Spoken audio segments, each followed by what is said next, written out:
sumido en la angustia y la desesperación de no saber lo que había sucedido con aquellas personas que me ayudaron en aquella noche en esa carretera. Yo solo tenía la sensación de que algo malo les había ocurrido, pero no sabía cuándo.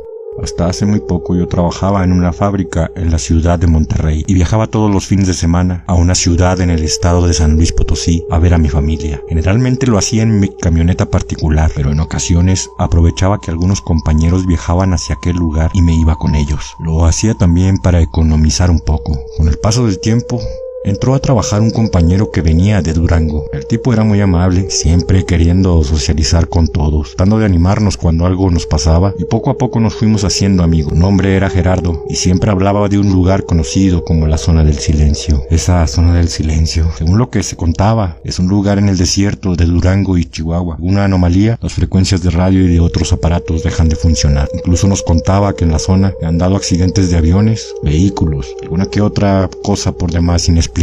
Supuestamente las brújulas magnéticas no funcionan en el lugar, y según los creyentes de estos temas, ocurren cosas extrañas debido a que la zona está alineada con los triángulos de las Bermudas y las pirámides de Giza, o al menos es parte de la leyenda que cuentan los lugareños como Gerardo. Me parecía ser muy fanático del tema paranormal, y cuando se enfrascaba en esos temas, lograba convencerte que era real. Al paso del tiempo, yo seguía trabajando en aquel lugar y seguía con mi rutina de viajar para ver a mi familia, aun cuando la situación ya no era lo mejor. Mi mujer parecía ya no estar interesada en la relación, y con el paso de las semanas descubrí que me era infiel con alguien más. Hice de todo para salvar el matrimonio, pero al parecer la distancia era lo que terminó por acabarlo con todo. Gerardo me dijo que iba a irse de la fábrica, le habían ofrecido algo mejor en la frontera y que muy posiblemente de ahí se iría a Estados Unidos a buscar suerte en algo relacionado con transportes, por lo que como amigos que ya éramos tenía que ir a Durango a la fiesta que le harían de despedida. Acepté, pues necesitaba salir de mi rutina y comenzar a buscar experiencias que me ayudaran a olvidar mis problemas personales. Recuerdo que una noche mientras hablaba con mi mujer, ella me había comentado que una de mis hijas estaba teniendo pesadillas, que la maestra le había dicho que posiblemente todas esas pesadillas estaban relacionadas con la separación de nosotros. Le dije que teníamos que buscar la forma de llevar la separación de manera más amistosa. Mi mujer y mis hijas me pidieron hacer un viaje juntos, una especie de viaje para poder hablar con ellas y explicarles el porqué de la separación. Les dije que yo ya tenía planeado un viaje a Durango para despedir a un amigo y que si ellas aceptaban podíamos hacerlo juntos. Va a ser divertido, les dije, pero no sabía lo que decía. Gerardo se despidió de la empresa y de mí y me dijo: te espero en Durango. Yo solo alcancé a decirle: ahí estaré y de paso conoceré la Zona del Silencio. Gerardo solo sonrió. El día de viaje llegó y mi familia me había alcanzado en la ciudad de Matehuala. Digamos que es un punto intermedio entre San Luis y Monterrey. De ahí emprendimos el viaje a Durango. En el camino mi hija me iba contando uno de sus sueños. En su sueño ella estaba completamente sola en una montaña y dos hombres sin cara se acercaban a ella queriéndola atrapar. Ella, por más que corría, no los perdía. Los hombres en 2 pasos ya estaban de nuevo detrás de ella. Lo siguiente que ella recordaba en el sueño era a mí lleno de sangre y arrastrándome en la tierra gritando un nombre. Era un sueño bastante extraño y violento para una niña de 6 años. Uno como padre siempre se preocupa por esas cosas, por lo que mi idea era tratar de hacerle el viaje lo más divertido y amoroso posible. Por algunos inconvenientes de la carretera, nos dieron las 5 de la tarde en la autopista. No habíamos comido, por lo que decidimos parar en una gasolinera para aflojar las piernas. El lugar parecía detenido en el tiempo, con letreros de Pemex pintados a mano, con bombas de gasolina manuales. Incluso los baños parecían que no habían sido remodelados en años. ¿Andan de viaje?, me preguntó el despachador de gasolina mientras yo revisaba las llantas. Así es, vamos a Emiliano Zapata. Según el mapa, ya falta poco, le contesté. Y ya les queda como 1 hora, nada más que más adelante comienzan a fallar los radios. Así que si le va a hablar a alguien, hágalo desde aquí, me dijo muy amable el tipo. Saqué el celular y noté que no tenía señal. Entré a la oficina y pedí que me rentaran un teléfono. La señorita me dijo que podía usar el teléfono de caseta que estaba afuera. En eso estaba cuando mis hijas salieron del baño y corrieron hacia mí para abrazarme. No pude hacer la llamada. Salimos de la gasolinera y seguí la ruta como me la había marcado Gerardo. Una de las señales que me dijo que vería no estaban. Incluso faltaban algunas gasolineras en el camino. Conforme avanzaba y me adentraba más en lo que ahora sé que se llama Reserva de Mapimí, las estaciones de radio comenzaban a escasear. Pronto ya no se escuchaba nada, solo estática. Así estuvimos cerca de 30 minutos hasta que vi un letrero que decía el nombre del pueblo que iba a visitar. Tomé esa salida y comenzamos a adentrarnos en un camino de tierra totalmente desértico. Mi familia comenzaba a sentir miedo. Mis hijas me preguntaban dónde estábamos y mi mujer comenzaba a dudar de que yo supiera lo que hacía. Por mi parte, yo trataba de mantenerme calmado, tratar de que no se notara que no sabía dónde estaba ni a dónde iba. Solo seguía las indicaciones del mapa. Ya llevamos buen rato en este camino y no llegamos a ningún lado. Mejor regrésate y vámonos a Gómez Palacio. De ahí le hablas a tu amigo, aún estamos a tiempo, me dijo mi mujer. Tranquila, según el mapa, después de la desviación eran unos 15 minutos, ya casi llegamos, le dije, visiblemente nervioso. Mis hijas en el asiento trasero ya dormían, mi mujer con la vista de frente. Sostenía un rosario en la mano y yo trataba de encontrar algo que me dijera que íbamos en el camino correcto. Cuando de pronto la radio comenzó a recibir una señal, pero no era una estación normal, era una especie de conteo. 90, 9. Una voz extraña parecía estar dando números al azar, o al menos para mí eso era. Una serie de números sin sentido. Mi mujer, apaga la radio. Me tenían harta esos números, me dijo. Y de pronto, otra vez, por las bocinas de la camioneta y con el estéreo apagado, comenzamos a escuchar esa misma voz, diciendo números. Ella y yo nos volteamos a ver extrañados. De inmediato volteamos a ver el estéreo y confirmamos que estaba apagado. Afuera la oscuridad ya nos estaba ganando, por lo que decidí dar la vuelta y regresar por el mismo camino. Tenía que regresar a la autopista para poder estar más tranquilo. Comencé a manejar un poco más rápido, tanto que mi mujer despertó a las niñas para que estuvieran alerta de algún salto o accidente. Hizo bien. Les dijo que abrocharan sus cinturones. Las niñas, con un poco de miedo, hicieron lo que se les pidió y comenzaron a tratar de mantenerse en calma jugando un juego que les enseñaron en la escuela. Yo, por mi parte, estaba enfocado en la carretera y mi mujer volvió a sacar el rosario. El miedo ya era mi dueño. Yo pisaba el acelerador de la camioneta sin importarme las piedras en el lugar. Algo me provocaba ese miedo, pero no lo podía ver. «Papá, frena», me dijo mi hija mayor. «¿Qué te pasó?», le pregunté. «A mí nada, pero allá atrás iban caminando dos señores. A ellos les puedes preguntar cómo salir». «¿Cuáles señores? Yo no vi a nadie». «Y yo tampoco», dijo mi mujer. «Se los juro, vienen caminando con una linterna», dijo mi hija. Decidí detenerme y esperar que nos alcanzaran las personas, pero no veía la luz de las linternas y me desesperé y comencé a manejar en reversa para encontrarlos. Pronto vi dos luces y pensé que eran ellos. Las luces, conforme se acercaban, se separaban. No eran personas, era un auto que venía muy rápido detrás de nosotros. De inmediato aceleré y noté que el vehículo nos seguía y nos quería alcanzar. Para mi fortuna era una camioneta bastante vieja y pesada, pero en un tramo logró alcanzarme y me golpeó por atrás. Mi mujer trataba desesperadamente de tener señal en su celular, pero no tenía éxito, y yo tampoco.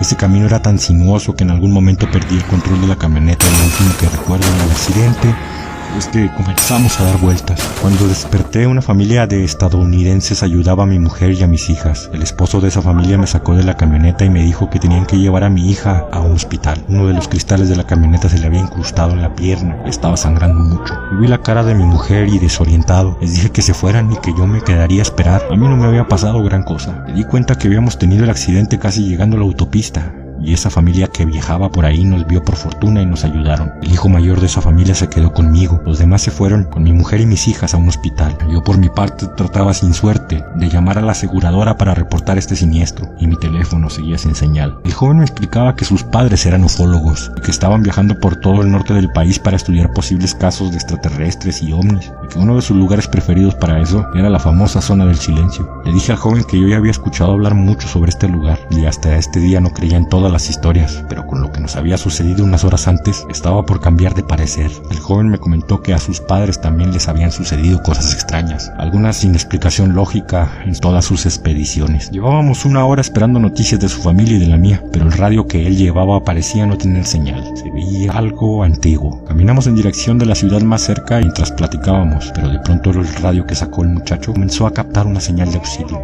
«Ayuda, por favor, necesitamos ayuda, estamos cerca de todo lo que escuchamos». El joven intentó ponerse en contacto, pero no lograba hacerlo. Por más que hablaba, nadie le respondía. Esa noche no pasaba ni un solo auto por aquella carretera, y los pocos que pasaban eran camiones de carga que no se detenían a recogernos. Casi de la nada mi celular recibió señal y lo primero que hice fue llamar al teléfono de mi mujer. La operadora me decía que el teléfono al que había llamado no existía. Intenté llamar a Gerardo y pasaba lo mismo. «Voy a apagar y volver a prender el teléfono», le dije en inglés al joven. «Es muy pequeño, tal vez por eso no recibe señal», me dijo él sin dejar de ver mi teléfono. El celular tardó más de lo normal en reiniciar. No lograba captar ninguna señal en aquella zona. Me desesperé y decidí pararme enfrente del siguiente camión que pasara. Para mí era urgente saber de mi familia. El muchacho también estaba preocupado. Cerca de 20 minutos de caminata después, un camión de pasajeros se detuvo. Le dijimos que íbamos a Gómez Palacio. El chofer nos dijo que nos dejaría en la entrada de la ciudad porque él no podía transitar por dentro. Igual le agradecí. Cuando llegamos, la familia se despidió de nosotros. Les agradecí bastante, pero ellos, muy amables, me dejaron el radio en caso de que nuevamente necesitara ayuda. Con gusto lo acepté y me despedí de ellos. Nunca he dejado de agradecerles ese gesto. De Gerardo todavía no sabía nada. Habían pasado 3 horas desde el accidente. Allí en el hospital noté que mi celular volvía a tener señal, y en ese momento comenzaron a llegarme un montón de mensajes de mi mujer, de Gerardo, e incluso de compañeros de trabajo, diciéndome que necesitaban que el lunes estuviera ahí por un asunto urgente. Llamé a Gerardo para decirle lo que había sucedido. Le conté que nunca vi las referencias que él me había dado y que un vehículo nos había perseguido en el camino desértico que supuestamente nos llevaría a su pueblo. Gerardo solo escuchaba mi historia, pero no decía palabra alguna. Le dije que el celular no recibía señal y que una familia norteamericana nos había ayudado. Se ofreció a irme a alcanzar a Gómez Palacios. Al cabo de unas horas llegó. Esa noche buscamos un hotel en la ciudad para que mi familia descansara, pero Gerardo y yo salimos a la carretera de nuevo. Según él, tenía algo que mostrarme. Estaba cansado, pero decidí aceptar la invitación. Tomamos la misma autopista y comenzamos a manejar con rumbo a su pueblo. La carretera era totalmente diferente, aunque era la misma. No sé cómo explicarlo. Bodegas, gasolineras, incluso bancos y una caseta. Yo no había visto nada de eso cuando pasé por ahí. La gasolinera donde yo me detuve no era como yo la vi. Ahora era moderna y tenía un Oxxo ahí mismo. Incluso la salida para el pueblo de Gerardo era diferente. Se imaginarán cómo me sentí. Comencé a temblar de los nervios y mi amigo solo se detuvo en la carretera y me puso su mano en el hombro. Algo raro pasó contigo y posiblemente no sepamos qué es y nunca lo sepamos, pero te creo, me dijo Gerardo. No estoy mintiendo y mi familia tampoco mentiría con algo así, tú lo sabes. Le contesté. Lo sé, por eso te traje a que vieras la carretera, me dijo. Estábamos hablando cuando de pronto comenzamos a escuchar una voz que gritaba auxilio. Todo lo decía en inglés. No era la radio del coche de Gerardo, era el radio de mano que me habían dado los gringos antes de irse. Le subí el volumen y traté de obtener mejor recepción. El aparato seguía emitiendo ruido de estática, pero entre ese ruido se podían escuchar gritos de las personas que conocí. Auxilio, alguien venga a ayudarnos, hay algo fuera de nuestra camioneta, gritaba una mujer en inglés. De pronto se dejaba escuchar cualquier voz y lo único que Gerardo y yo escuchábamos eran ruidos como de fierros. De pronto de nuevo solo escuchábamos voces y gritos. Estos radios son viejos, su alcance no debe ser muy largo.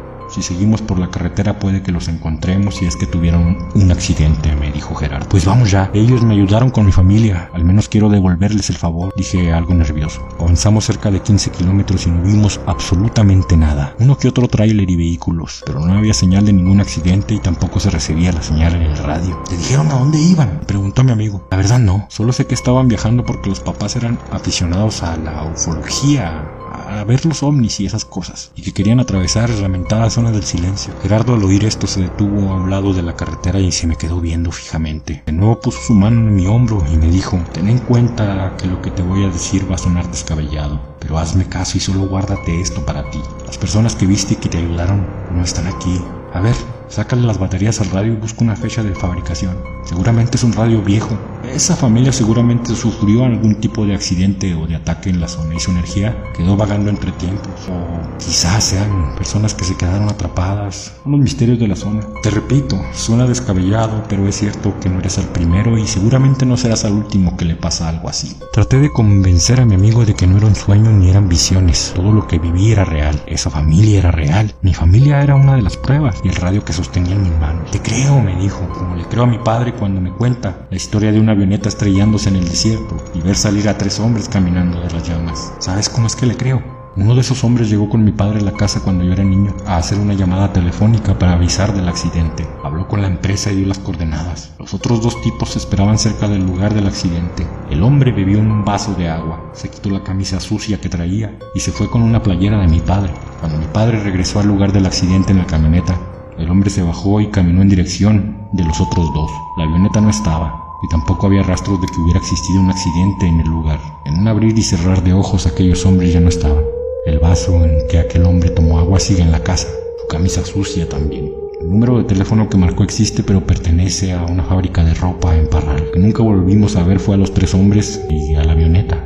Mi papá lo vio. Yo me quedé pasmado con la historia de Gerardo. Intenté reaccionar, pero antes de que yo pudiera decir algo, cerró su historia con un simple: el tiempo en esta zona pasa de manera diferente. Nadie de aquí lo entendemos. Solo aprendimos a vivir a este ritmo. Mi familia y yo regresamos a casa y después de varios días decidí que tenía que investigar qué era lo que sucedía ahí. Aún hay muy poca información del lugar, nada me disipa las dudas todavía. Las personas con las que he podido hablar cuentan que han tenido contacto con personas extrañas y eventos que no tienen explicación como el mío. Algunos hablan de seres extraterrestres, otros hablan de energías raras, otros simplemente dicen que son los espíritus del desierto, confundiendo a los que quieren apropiarse del desierto. No lo sé. Ya con el tiempo fui dejando este tema por la paz. Terminé separándome de mi exmujer, aunque siempre me mantengo cerca de mis hijas y mi vida marchaba bien, no perfecta pero bien, hasta que comenzaron las alertas. Cada cierto día, el rayo de mano viejo que me regaló esa familia comienza a captar una señal, y siempre es una señal de auxilio, gritos de desesperación y que se repiten una y otra vez hasta que de pronto se pierde esa señal. Tal vez nunca sabré lo que le pasó a esa familia, ni tampoco cuándo, pero estoy seguro de que siguen por ahí, repitiendo una y otra vez su tormento, lo cual a mí me puede bastante porque salvaron a mi familia.